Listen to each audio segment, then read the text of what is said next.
Well, welcome back to this week's special edition of our show. We are focusing on stories from around Indiana and the importance of economic and community success for the entire state. Earlier this year, Indiana Landmarks unveiled its annual 10 Most Endangered List. Our Mary-Rachel Redman went to all of the landmarks to show us how residents are fighting to preserve the state's history. Since her stories have aired on the show, we've learned one is coming off that endangered list. The Romweber House in Batesville is the fastest that any endangered property has come off the list.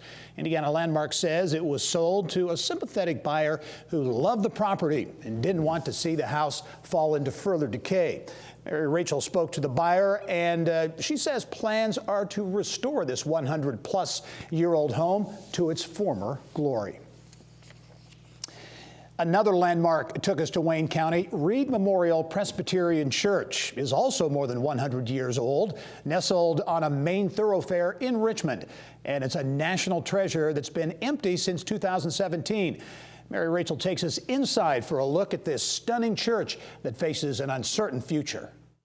It's not a name most Hoosiers have ever heard of. In the late 19th century, Daniel Reid amassed America's largest tinplate empire, eventually selling it to J.P. Morgan for $18 million. He was already wealthy, but he was instantly fabulously wealthy. And right about that time is when we started getting some correspondence back here about him wanting to build this church. A church Reid would spare no expense to build. This church is almost like a time capsule to the turn of the century. It represents something that we do not see often in the preservation field, let alone in regular life. It's an example of a building that is completely intact with the Louis Comfort Tiffany. Louis Comfort Tiffany was the son of iconic jeweler Charles Tiffany, founder of just about every woman's favorite little blue box. But instead of joining his father, the younger Tiffany made his name as a pioneer in the art of glassmaking. He was the creator of a completely new technology and style when he created the Tiffany glass. One of the things that makes them Tiffany windows is the fact that you've got layers of glass. If you look at the faces and the hands, the detail is painted on. This gentleman right here has got an extra little piece of glass that looks like a rock almost. It actually has some depth to it. So you can never technically recreate a Tiffany piece of glass. He did die with the technology.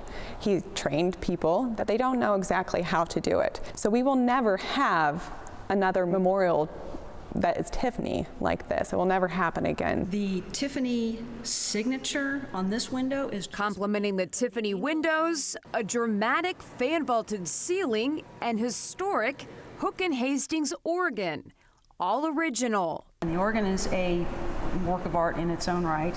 All of the pipes are on either side, and that has also been maintained well. Another unique feature of this 114-year-old building is the Grand Bell Tower. As you can see, this building is pretty much as it was when it opened in 1906, from the original brick to these beautiful Tiffany windows.